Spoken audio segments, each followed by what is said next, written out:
right in. The store is open. A young girl with chubby red cheeks waves at you, smiling. Her nose is also red from the cold. Hello, I am the law. Hi.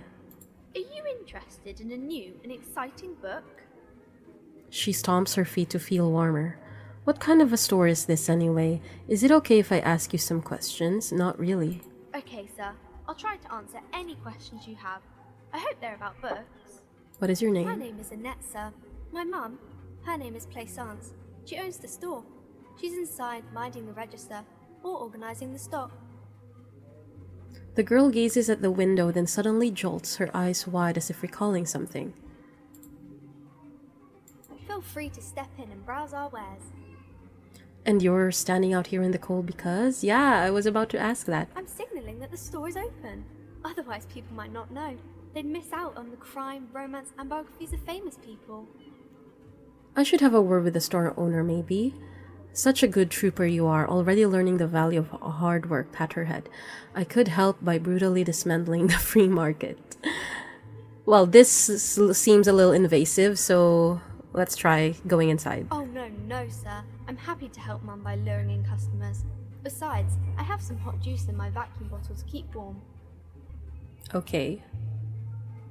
So then, shouldn't you be at school or something? What is this crime business? What is romance? Who are these famous people? Okay. I do my studies at home at the moment.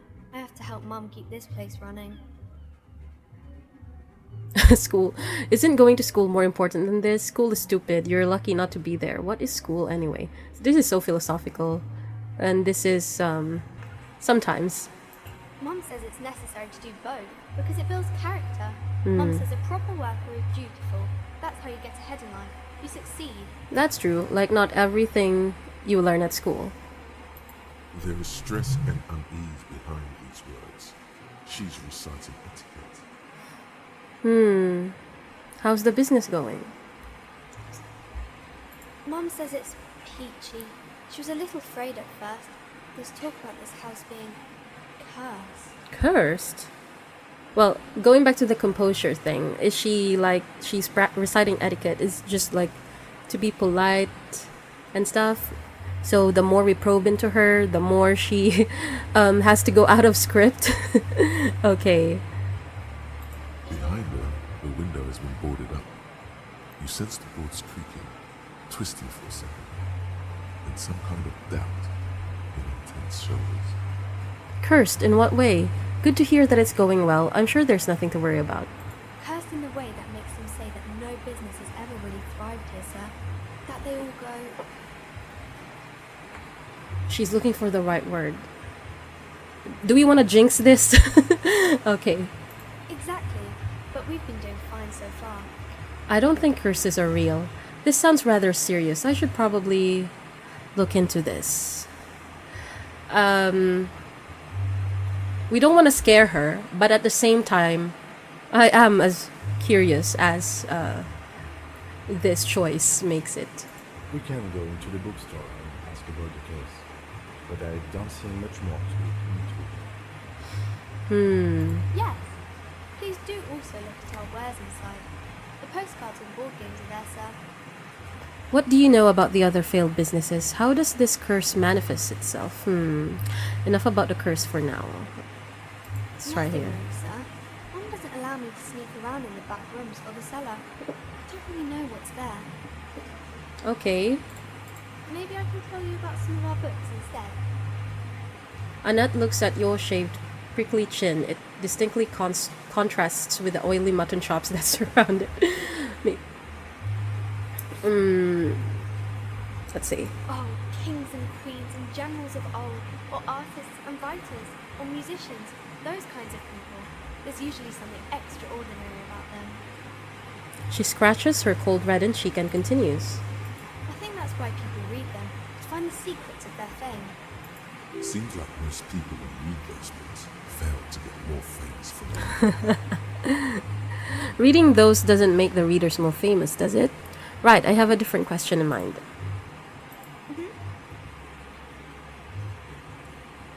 Mm-hmm. Okay, let's try that again. Oh, kings and I think that's why people... Seems like most people. But it does make the famous people more famous. Yeah, fame does sound delicious. Maybe someday we'll write a book about... Someone will write a book about me one day. The fame is for vain people. I have better things to do. These famous people sound like a bunch of dorks. Huh. This just makes you sound bitter. And this one as well. Maybe this Why one. would they do that, sir? Because I'm a superstar cop. That's so cool. Maybe they'll make you a book cover picture and everything. Standing over a dead body, holding a gun. Okay, how about let's do the crime for last. What is It's the romance? type of book where there's a rich lady and she has to choose between the good man and the bad man. She smiles at the thought, perhaps imagining herself in that situation. Well, I guess she's at that age. Or there could be a story about a poor lady getting a rich man. It's about man and lady business, sir. What about a poor man getting a rich lady, and what about when both of the men are bad? What about when everyone is poor? What about a book where the man and lady business doesn't work out at all? Let's try this one. That's really not a proper romance story. That's more like everyday life. Sometimes you have to write about real things, real life things. That's true, yeah. Poor people are boring.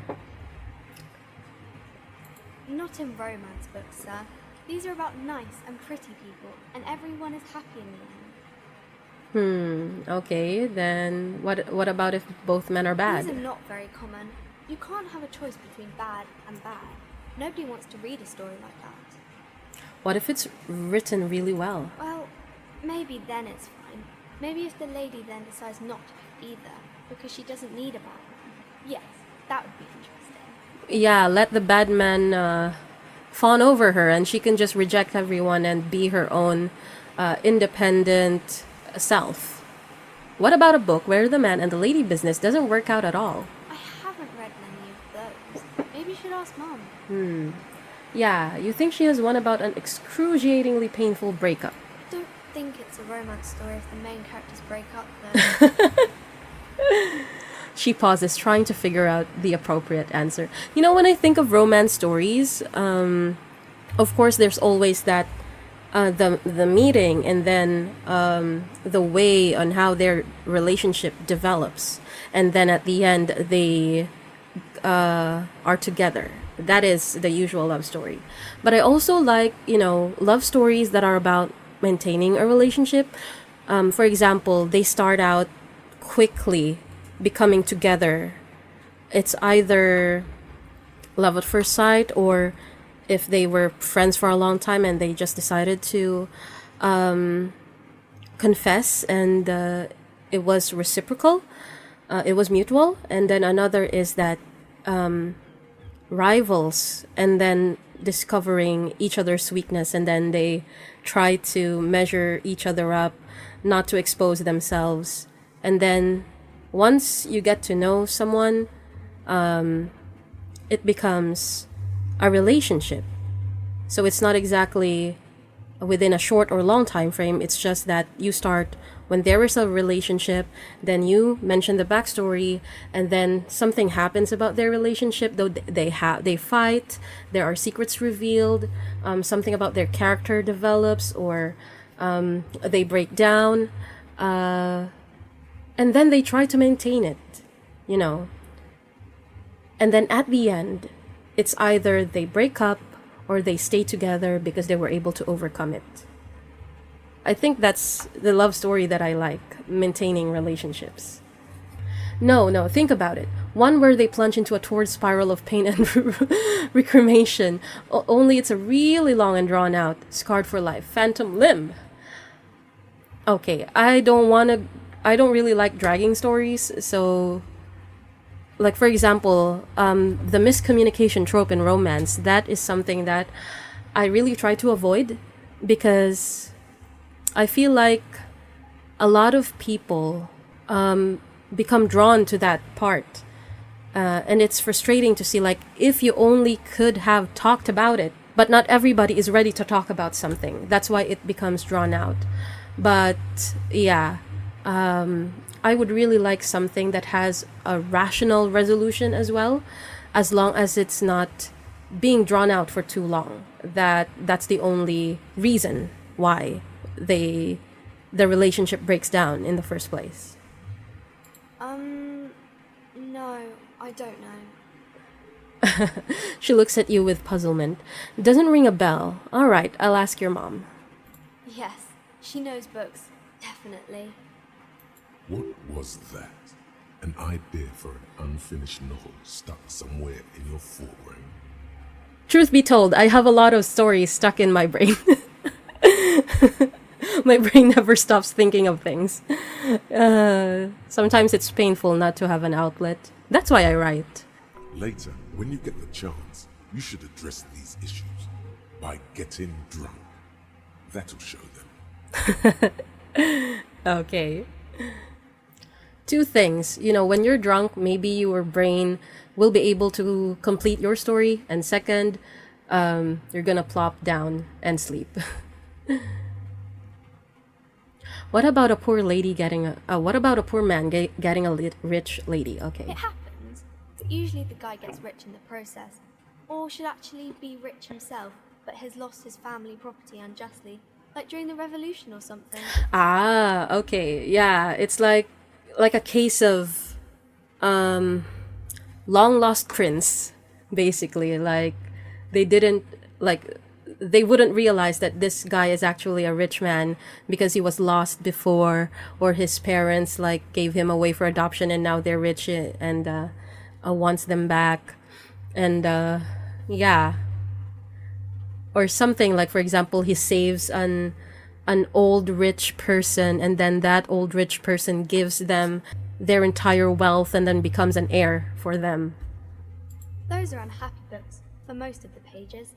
People sad about what they have lost, but then it all turns out just fine in the end. Well, if it's a happy ending, then everybody's happy. Okay, that's enough romance for me. I had other questions. Maybe some about other books. Okay, let's try. What is this crime business? Crime fiction is about murders or burglaries or things like that, and the work of a policeman or a private detective who's trying to solve a crime and catch the criminals. Wait, not crime fiction. I need to know what crime is. Why would anyone want to read about crime? Okay, I get it. Crime murder gets the people going. We're going to go through them one by one as well. Wait, not crime fiction. I need to know what crime is. Why are you asking about crime from a 10-year-old, maybe, or teenager?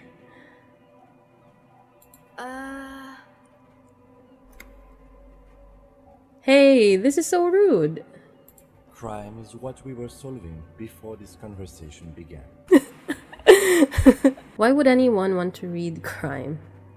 I like reading crime because I like solving things. I like to see where this thing leads, actually.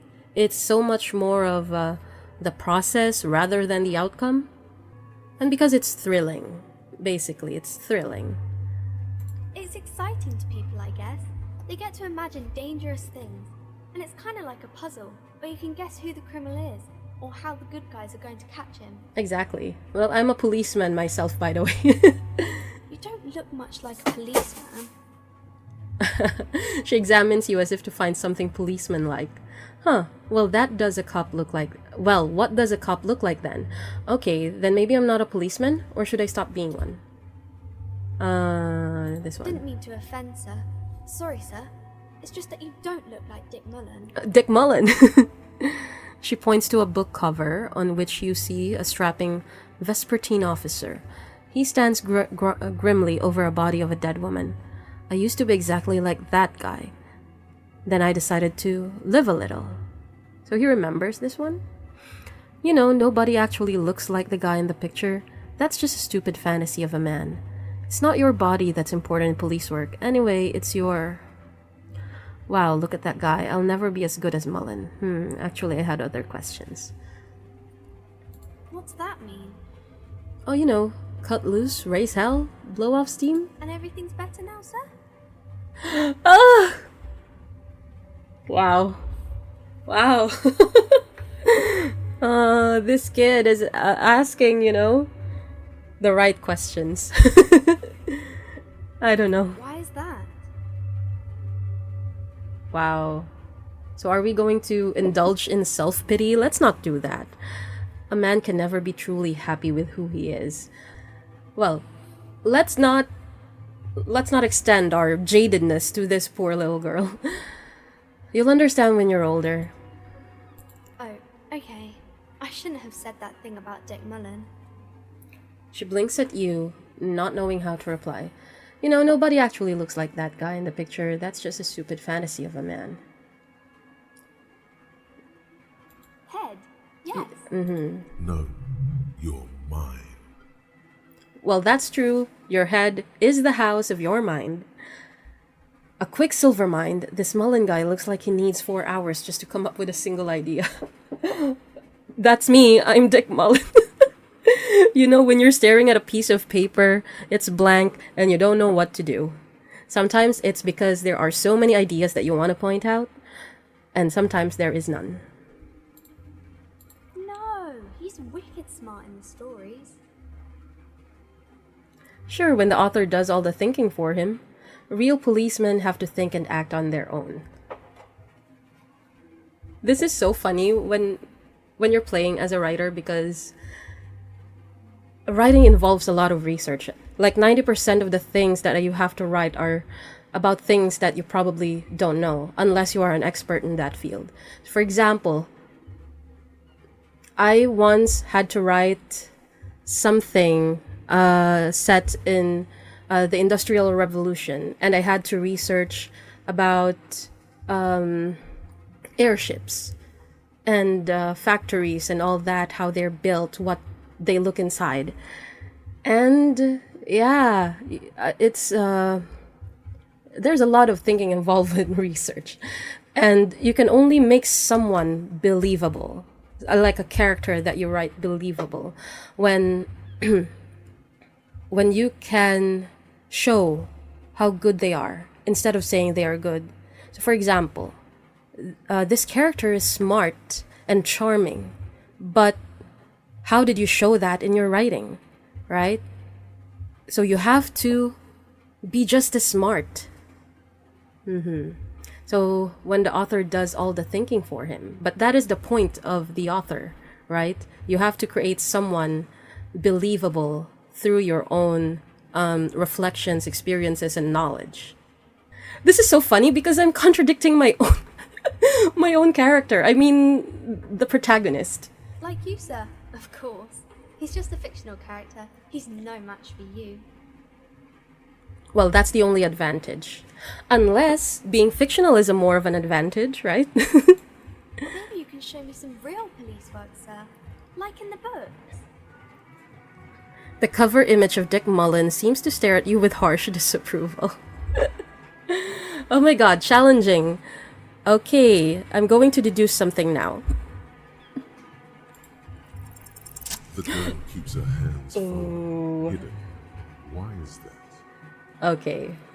Hey, why do you keep your hands folded? What do you mean, sir? You don't need to be worried. I'm here to help. You can show them to me. Actually, I'd rather not deduce anything. Every time I deduce, people get hurt. So, we're trying to judge why she is doing that action. Okay. You don't need to be worried. I'm here to help. This sounds empathic. This one, you can show them to me, sounds a little bit more of a command, but not that harshly. Then actually, I'd rather not deduce. This one is just scaring her. Okay, let's do this. She looks around anxiously. Her hands remain folded in front of her. She doesn't want to show them. Well, we can't really force her. The lieutenant stands by, looking at the two of you with little interest. Kim is just, we're wasting time.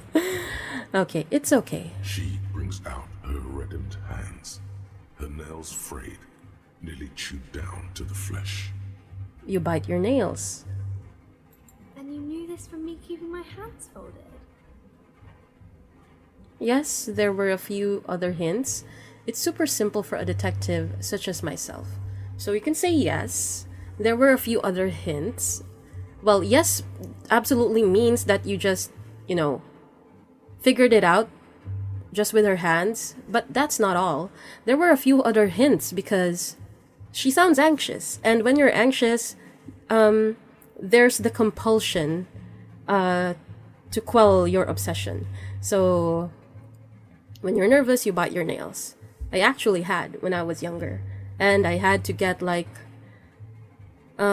cream for my hands just so I wouldn't bite them. Well, that proves nothing. Anyone could do an easy deduction like that. Her eyes flashed with defiance. She's not impressed. Want more? I bet I can figure out why you bite your nails. I got a few reasons in mind. You think so? Fine. Do better. Deduce something about me. Why are we challenging a kid? This one sounds invasive as well. Okay, at least we're not forcing her. It's like, I bet I can figure out why you bite your nails. She nods, half provocative, half enthusiastic. Okay, so sometimes, people don't want to say their business out loud, and they're waiting for people to open up an avenue for them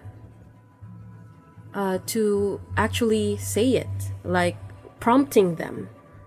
Maybe that's how she feels. So, you're uptight because of your mother and the pressure she's putting on you. Rats have been nibbling on your fingers. Child labor in dismal working conditions. Chewed on nails means you're recycling your body material. Just don't chew too much or it will be cannibalism. It's an intense dedication to the way of business. There are no riches without personal sacrifice. Okay, this one. Maybe so, sir.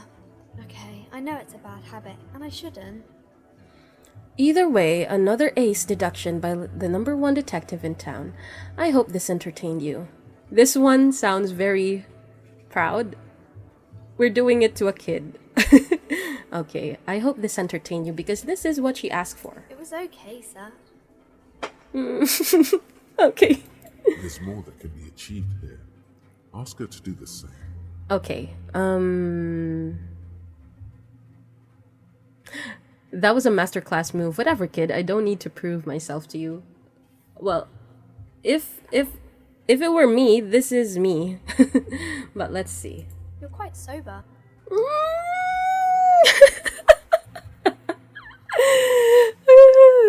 We're being wrestled down by a kid. Guys, we're being wrestled down by a kid. The lieutenant does not flinch at the comment. He does not flinch even a single bit. He is intensely not flinching. It takes effort. Wait, how do you know I'm usually not? And I'm having a grand time. I am also sad and my head hurts. Okay. She got us good. She got us good. But if we ask this, how do you know I'm usually not? This is very obvious. It's an unnecessary question. And I'm having a grand time. No, we're not. Let's say the truth. I am also sad and my head hurts. I'm sorry, sir. I hope things get better soon. She looks you in the eye, a gleam of sympathy on her face.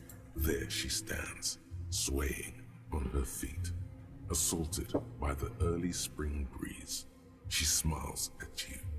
The whole situation suddenly feels familiar, somehow. Okay. She smiles at you. The whole situation suddenly feels familiar, somehow. What does that mean? Like, is he remembering something? You can stop calling me sir. I am but a working man. Medium, what are you missing here? Why does this feel familiar? Yeah. You have absolutely no idea. Okay. Familiar? How? You must have forgotten something you heard again. Okay, this is locked. Okay, let's try this. No, sir, I can't. It would be too tiring to refrain from it. It's already tiring enough to remember to say it all the time. It's nice of you to say I could stop, though. I get you. I, for example, can't stop making this face. But I did stop. I was able to to restructure my face. Okay, yeah. When the next person comes, you'd have to sir to ma'am to them again. Sir it is then. Soldier on. Okay. By your command. Okay, thank you, Annette. Can we get inside though? Okay. Ooh.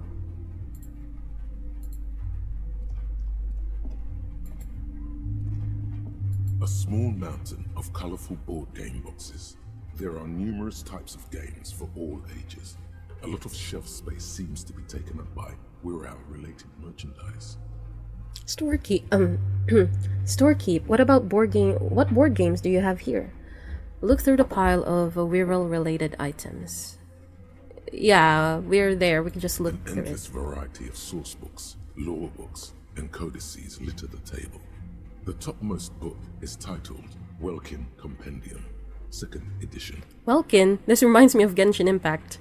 There's also a large hardbound tome with intricate cover art, The Hunters of Katawak, Boreal Creature Compendium, and a Pick Your Path adventure game book titled Tales of Wirral, Cavern of Velkrag. Books in a board game section? Who wants to read books? I do. Anything that really catches my eye. Maybe I'm not into all this binocular stuff. There's a box that says Wirral, 3rd edition Mega Setting Supplements Module. The side panel notes, a fantastic adventure board game, new maps and miniatures. A sticker on it displays 25 real. Oh, I don't have any money. Okay. Wonderful board games, sir.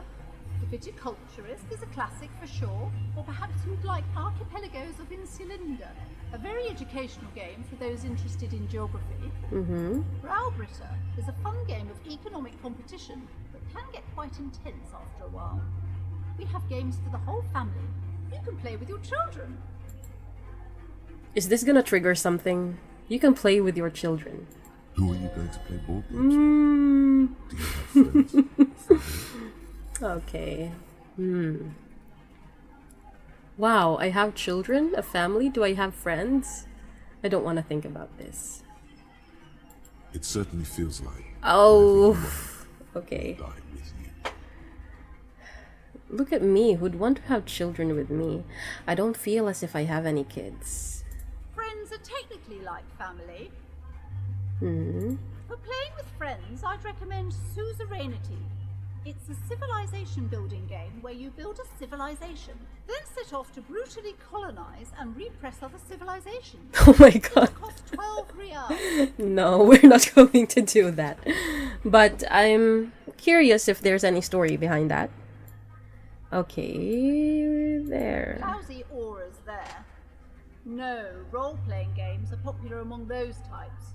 You know, who are into those kind of things. Personally, I don't like it. Not at all. But lady, you're in one. I've heard they turn people into occult enthusiasts. That they have rituals where they try to summon entities. Highly immoral stuff. You can still buy them though. Why do you sell them in the first place? Okay, let's leave. We're gonna look at some...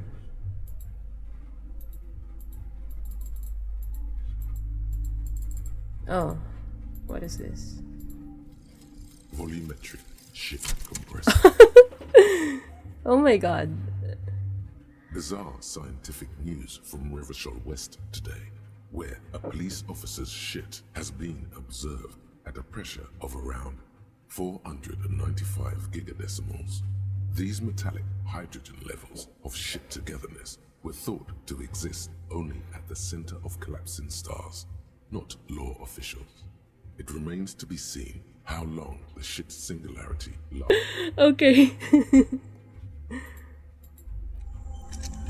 Wow. Okay. So there are things that we can actually forget, and it boosts our, what was that? Stats? Okay. There are so many things that I still have to do. This is so funny. I've only finished 2. But I'd like to talk more first. Welcome to Crime, Romance, and Biographies of Famous People. My name is Plaisance. The clerk extends a Be greeting. welcome, and please take responsibility for the energy you bring into this space.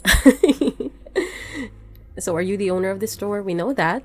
Her kid told us. I am the proudest owner of our little shop of culture. Her voice is high-pitched as if to give it more penetration. What if I want to buy a book? The girl outside mentioned that this place is cursed. Your daughter is the one standing outside the door, right? We know that. Okay, this one.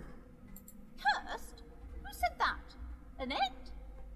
I will have a word with her. Oh my god! This place is not cursed. We It got has Annette in magnetic trouble! energy. Good for commercial activity. My business is thriving, sir. Okay, how about this? Annette, yes, my daughter. I hope she wasn't slacking off again with her nose in science fiction.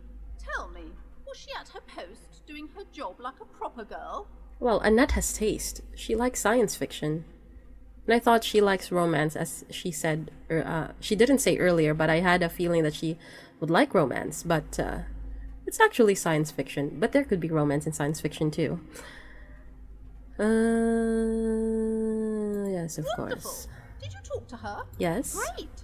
On a scale of 1 to 10, how compelled were you to buy books after talking with her? Yeah, she's certainly very polite and helpful. My precious, her dedication brings joy to my heart.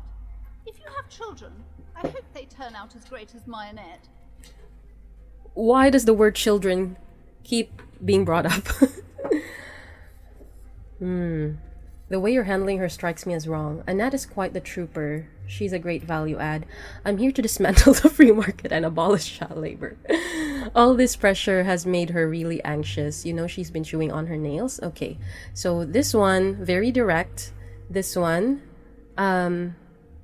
is a compliment, but it's going to add pressure. This one, very, very idealistic. We can hope to do that. That would be a really good thing. We don't want children being forced to work. And of course, free market, we need regulations so that some people have rules and not, exploit each other. Okay. All this pressure has made her really anxious. She's been chewing on her nails. This one is more concerned.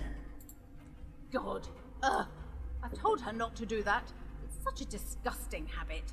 She'll get over it. Anxiety. It is, but sometimes it's too much to handle. That's why it causes problems. Yeah, because the source of her anxiety is her mother. She can, if she has enough willpower. This is what's called growing pains.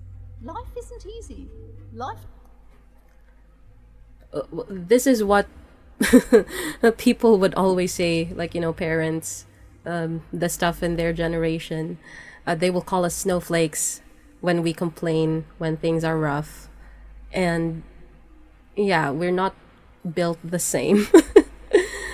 Our experiences are not the same, and our level of tolerance varies. And as a high-functioning individual, this is very inconvenient because even when my body sends signals that I should lay back for a moment and step out of the situation that I'm in, I cannot, because I think that if I finish something as soon as possible, then I'll be okay. But that's not actually helpful. It's counterproductive. I once held a project on a tight deadline, and I ended up in a hospital because my anxiety got the better of me. So it's not just anxiety, it's super, super stressful. Come on, ma'am. It's obvious she can't do anything about it. You are placing an unnecessary burden on a young child. Thank you, Kim, thank you. What you're doing is wrong. Even I know that, and I usually don't know anything. That is true, and obviously the will of the market maybe make an exception for your daughter. Yeah, actually, it's super alright for kids to chew on their hands off. Forget I said anything. So sarcastic, and then, not too convincing. This one, I know what you're doing is wrong. Do we want to be sarcastic? Yeah, let's try and be sarcastic. She stands stiff and severe, silently fuming. 10 or so seconds pass without change. I mean, we already caused trouble for Annette. Are we... I forgot the kid is going to be the butt of our consequences. Oh no. Hold on. I need to invite her inside and apologize. She must be freezing out there. And now you're being sarcastic. You know, that is something that you should do as her mother. There. I don't know what to say to you. My husband, he tries to teach me business lessons. I have what my mother called a dull mind. All this stress. She stops, but her mouth keeps moving. Good. So we were being sarcastic to her, and she kind of became sarcastic and then tried to do this defense mechanism thingy. All this stress. And you think Annette is not stressed? Is this husband Annette's father? Is she an only child? She told me she doesn't go to school anymore. Alright, I had something else in mind. We don't care. I don't think we need to know about her father. Is she an only child? Or she told this one, because this is what Annette said. She's been too busy helping me here. So she studied at home this trimester. This is a temporary solution, of course. I assure you, I of all people understand the importance of education. She will be back in school the moment the store takes off. Really? Okay. Yes, I'm afraid so. A real treat she is. It would be nice if she had... No, we couldn't have afforded more children, really. Not in this economy. Not in this economy either. Okay, but being an only child, you should treasure her. A glimmer of sadness glints through the well-crafted exterior. I don't think... Do we want her to explain in this economy? Because we already know that. Let's try. Quite busy people, you know, my husband and I. Quite busy. Children are a lot of work. You don't look like a father, so I don't expect you to understand. Okay. I'm sorry. I'm sure you do understand. Okay. Yes, my husband is a successful entrepreneur east of the river. If only he were more involved in the business we're running up here. No matter. Soon we'll both be off for Grand Couronne. Wait, Grand Couronne? What's that? It's a proper place to live. One of the most peaceful neighborhoods east of Jamrock. You may know it for its massive housing projects. Okay, so we have learned about the place Ravachol, then there's Grand Couronne, and east of Jamrock, and then there was one as well beyond the sea, I think, when we looked at the viewing binoculars earlier. Most of the buildings are empty at the moment. It's a great opportunity to get ahead of the crowds. Better times ahead for sure. And your husband's also involved with the bookstore? He made the initial investment. Since then, he's been what you might call a silent partner. Alright, I had something else in mind. The woman looks aloof, her features much softer. Occasionally she glances at her daughter's silhouette. At least she was able to, become aware that this does not help Annette, and she should be more gentler. Goodness, you were already doing good, browsing the shelves. Why'd you stop? Don't you feel compelled? Go, get back there. The books await you. Yeah, the books await me, but I have no money. Everything is on the shelves. Take a look yourself. The shelves compel you, don't they? We already had these. This one. She smiles and nods, seemingly relieved. Farewell for now, book peddler. Okay, let's take a look first before leaving.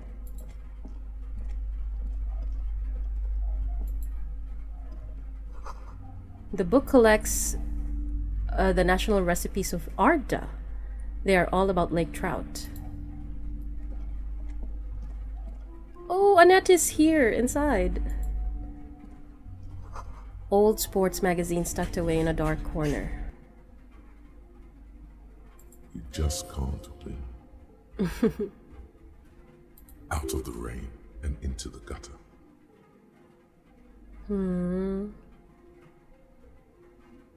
Math. It's really difficult. Like, really. They say you need it to get rich.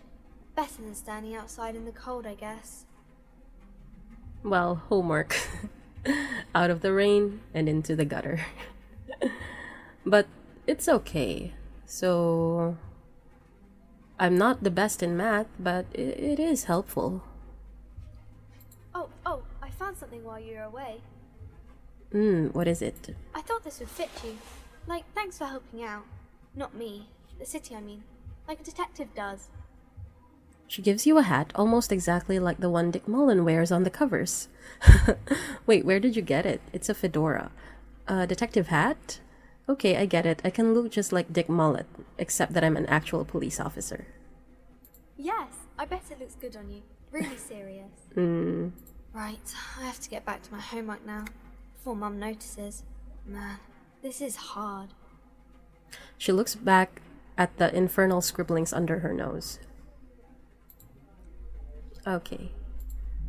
I don't think I need to look at those other choices, or should we? Hi, Ace Detective. Are you here for more books? Oh, okay. There's nothing else.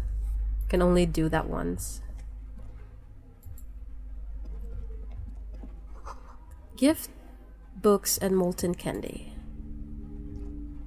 The display rack is brimming with worn paperbacks featuring an extremely muscular, sword-wielding barbarian on the cover. Nearly all the titles contain the word Heimdall somewhere. Heimdall. Storekeep, tell me about the Muscle Man books. Oh, Man from Heimdall. A very popular series of adventure novels. They're awfully immoral and violent books. Why are they so popular? Blood and violence, scantily clad women, epic narratives, all those mystical things he encounters. They're bound to grab those with little imagination and nothing to do. Sounds like Game of Thrones. Blood and violence, scantily clad women, epic narratives.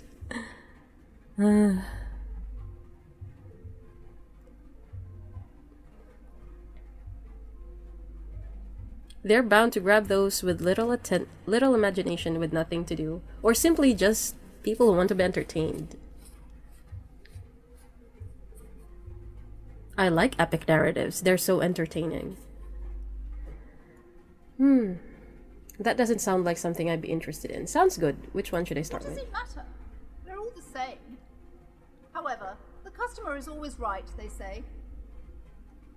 Well, if it's a series, we should start with book one. If you're a novice of the series, I'd recommend Heimdall, the Man from Heimdall. It's supposed to be a good introduction to the series. Why am I so poor? I have no money. You know, when I play this game, I should have a stack of money before, so that I could unlock all of these books that I want to buy. Okay. Rows and rows of Heimdall men blur your vision. You make out some titles. Man from Heimdall and the Mammoth Riders. Man from Heimdall, Return to Heimdall. And the solipsistic Man from Heimdall and the Heimdall Man. Good God, how many are there? Maybe 100. Man from Heimdall and the sages at the end of the world. That's a lot. Man from Heimdall and the false god. Man from Heimdall and the scorched earth.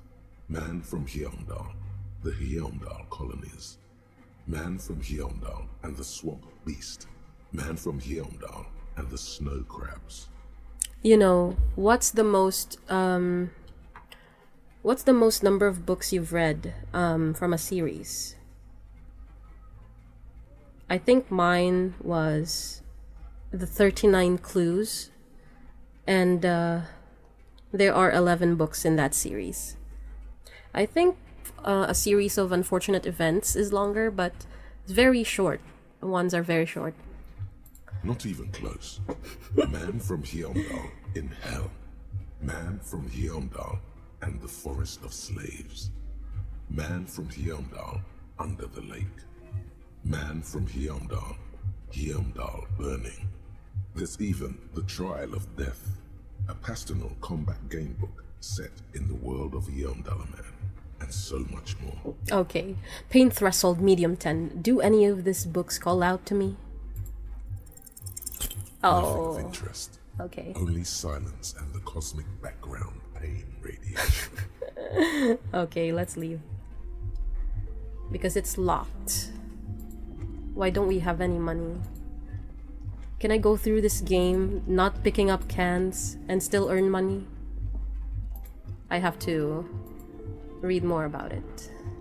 Okay, let's stay here. A quaint picture book brochure, very colorful.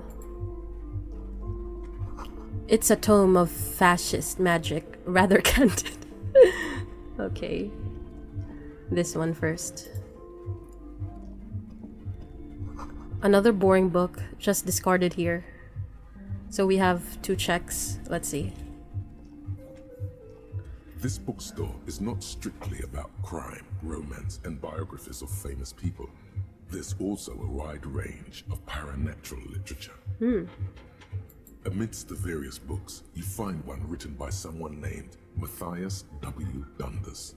It's about wholeness, unity, balance. The point of the book, and many others on this shelf, is to give people medicinal advice in situations where they don't have access to paid health services. That is so sad.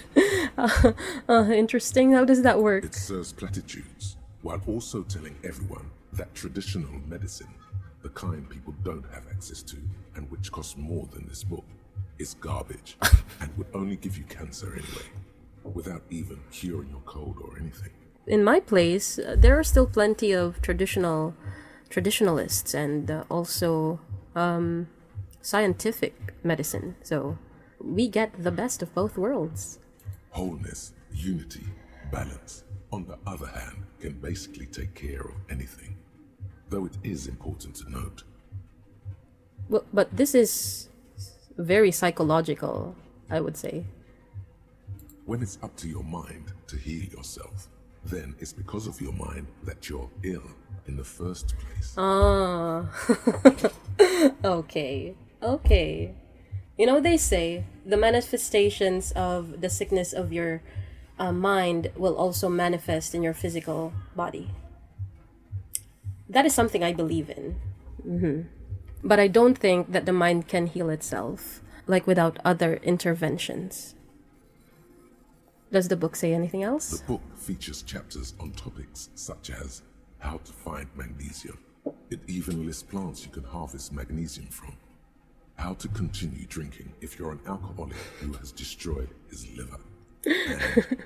And Are we okay? Are we still okay? Even our mind is, giving us a signal. there's even a chapter on the ancient Seraïs tradition of using duck gallbladder preservatives to treat and prevent sexually transmitted diseases. Pre and post factum apply. Nothing worth buying. Okay.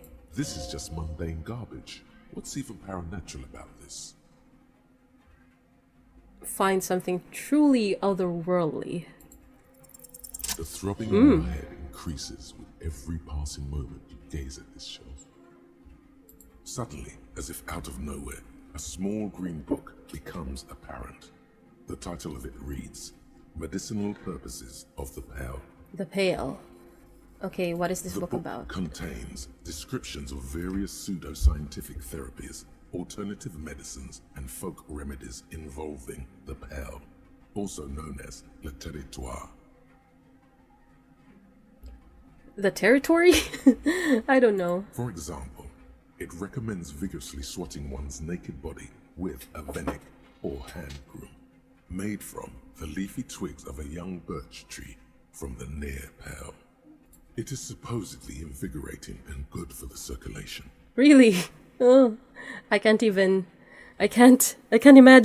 going through pain. I am very pain averse. I don't want pain. It also recommends consuming distilled spirits like vodka or whiskey that have been aged in the Pale. Readers are instructed to cover these jars in a shallow hole just inside the Pale and leave them there for 30 to 60 days, depending on the potency desired. Okay, and Among other benefits, it is alleged to restore a damaged liver to perfect health. really? Okay. I should probably get my hands on some of that. What else is in there? How is that possible? Yeah, how does that work? Is it any more improbable than anything else that human beings put their faith in? Well, faith, they say is enough, but okay. Fair enough. What else is in there? For general health and well-being, readers are encouraged to take regular strolls through the Pale. Though a sidebar cautions readers to limit each stroll to less than an hour. These strolls promise to cleanse the mind of worries and the body of toxins, especially if the perambulator performs this ritual in the nude. Nudity figures prominently in a number of these prescriptions. Huh. Okay. This is, yeah. Alright.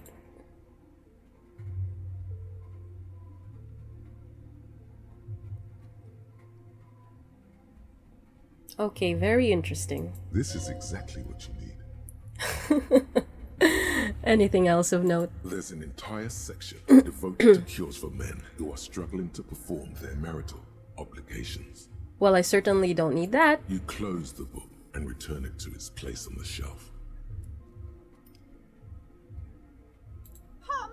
Sir, please, no browsing in that shelf. That wisdom is not for free. Okay. I can't have you end up, like, opening a police store next door and stealing my customers. Oh no! We are not going to do that.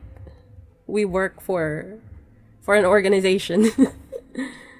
Okay. It's still locked. Oh, man. I wish we could get a copy. Okay, this check. Oh. Oh. Hold on. Let's go here. Forgot.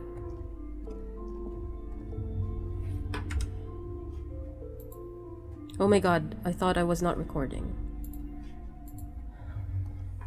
The plaque on the shelf reads, Biographies of Famous People. You see a large variety of names, none of which ring a bell. Storekeep, anything of note in this shelf? Let's look Browsing first. through all the books with all their names makes your head spin. None of these seem important or relevant. It's all just vapid egoism. Suddenly, a particularly odd title catches your eye.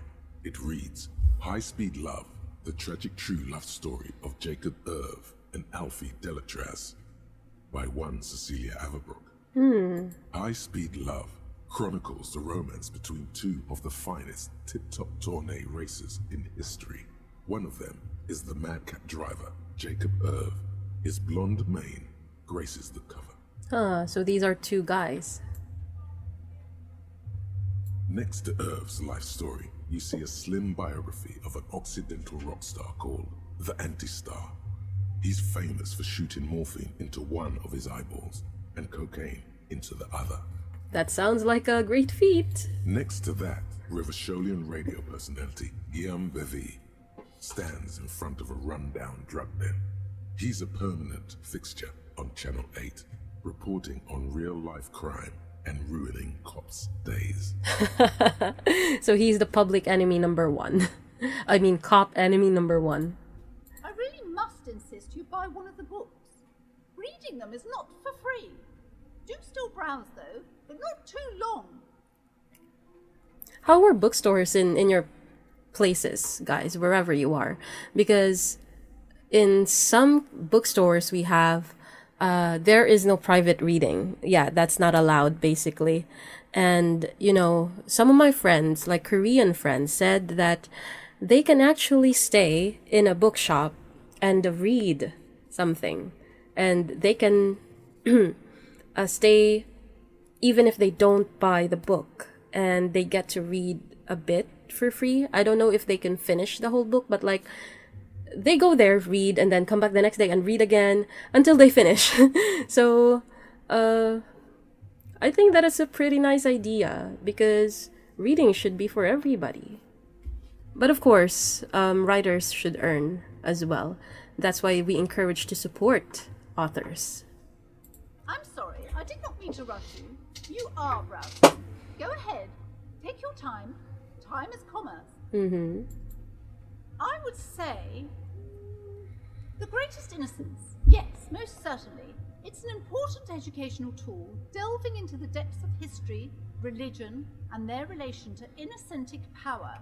Who or what is an innocence? Great, I don't need to know anymore. A very influential historical figure. But surely I don't have to tell you that. You're a law officer, and law officers have at least some education. Okay. What if I forgot all of that education? The book is also very daring.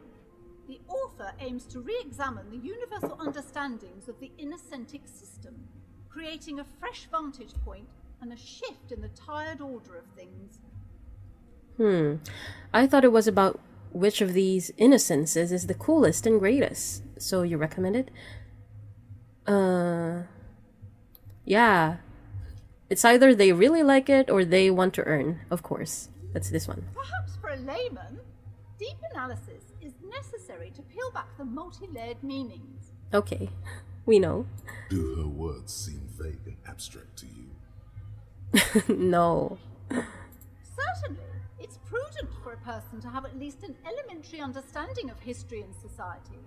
Imagine the chaos we'd be in otherwise. Well, they say history repeats itself, right? We should understand that. We know that. We are educated. What happened in history, and still we continue to do nothing but the same thing. You feel like you should get this one. Definitely. It's important somehow. No. No. I don't have any money. Leave. Okay. That's so sad. I really need to start picking up trash. These shelves are overburdened with books from the same series. You see the name Dick Mullen over and over. Storekeep, what's all this crime fiction? Oh, crime, robberies, murders, even sexual crimes. We're fortunate to have Dick Mullen and his stories to sort all that out. You're a police officer, apparently. You should buy all of these. They really do teach a person how to be a proper detective. In some cases, perhaps, but like we said, we are a police officer with knowledge and experience. But if Dick Mullen, if the writer of Dick Mullen can convince a common person and, a detective, maybe that person is doing something right. But this is so funny when I think about it, going back to the conversation he had on the phone with his colleagues at Station 41. It's like they call him Dick Mullen out of an insult.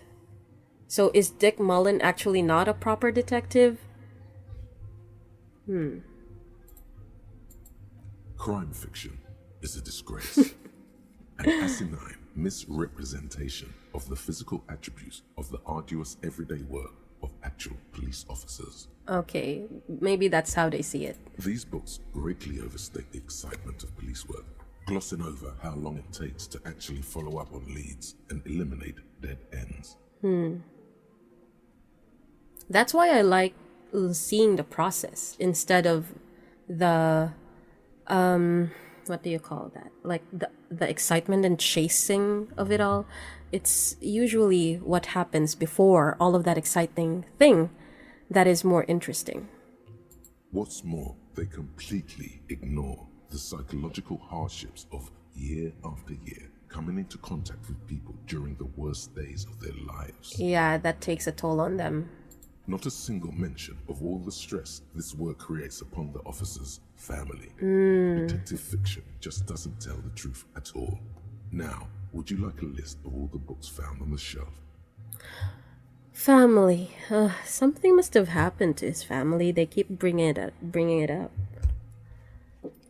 You see, Dick Mullen on the job. Get me Mullen. The stalwart adventures of Richard P. Mullen. Dick Mullen and the murder in the orchard. The sordid affair of Dick Mullen. A killing is declared. Dick Mullen in the murder house.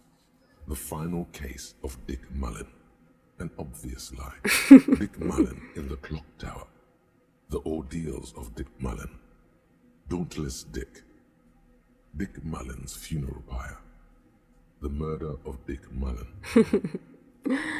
Dick Mullen dies. It's an obvious lie. Are there any more? Let's stop now. You know, Dick Mullen reminds me of that that long-running soap opera. It's about a police officer as well, and it had a runtime of. I haven't watched a single episode of it, but there's a lot of shooting and a lot of going to the hospital, a lot of on the verge of dying, near-death experiences, and he still survived. So this is like that. Dick Mullen itself is an epic. Okay, let's stop now. Shelves filled to the brim with crime novels featuring the supposedly stalwart Vespertine detective, Dick Mullen. Okay, we're done. Alright, let's go outside to see if there is anything outside. There's no storm anymore, good thing. Wow, that was very interesting. So, this bookshop. Okay, we will stay here, and we will do the next parts very soon.